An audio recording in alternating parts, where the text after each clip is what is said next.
This video is to show you the teacher items for the book club, and I like to keep everything in a little half-inch notebook for each book. Some people use one notebook and just switch the novels out. I just keep them in here to not have to put it together.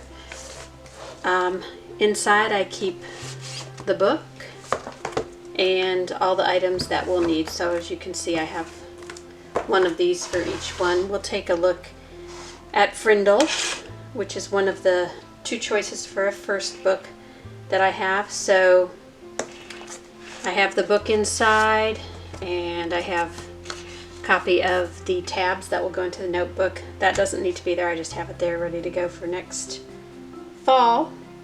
I keep a hard copy of the lesson plans in here just for reference. I don't really need to use them too much in here. Then I have a tab where I will keep the teacher keys.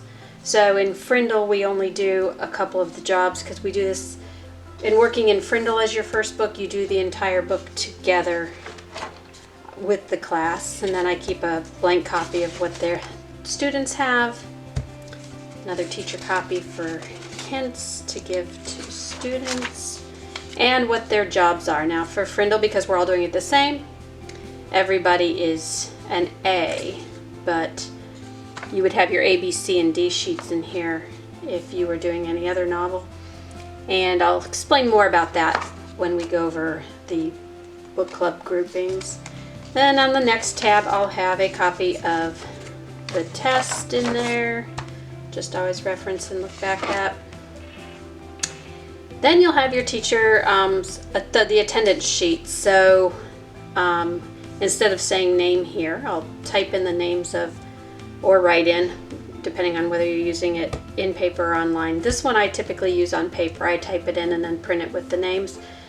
But it's which group kids are in, A, B, C, or D. Now, of course, for this one, they'll all be A, so I'll have to change that. And then after that are all of the grading sheets. One of the things I like about book club is all of the grading is completed in class, because when they come up to book club, you will use this rubric.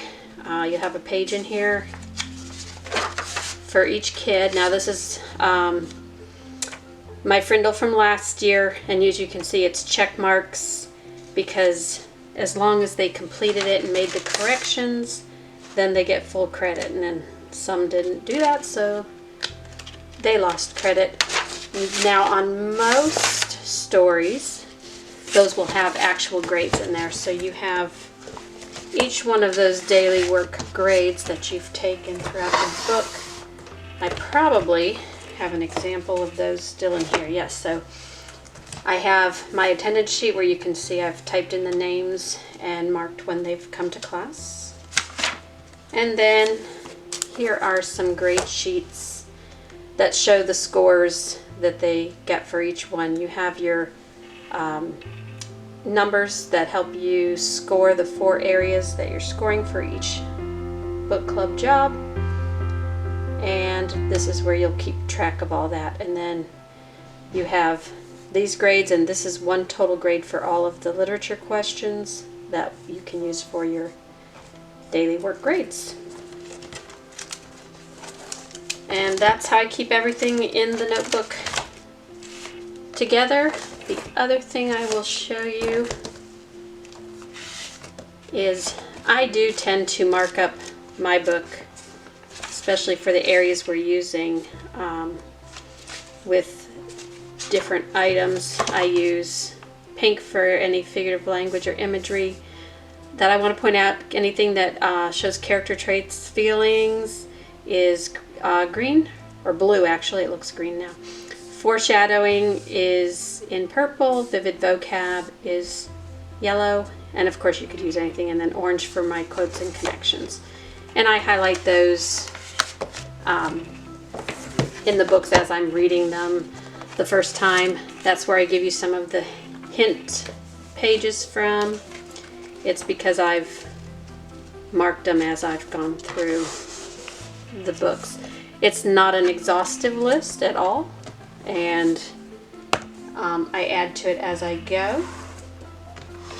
but I hope that helps you understand where to keep your teacher items. Thanks.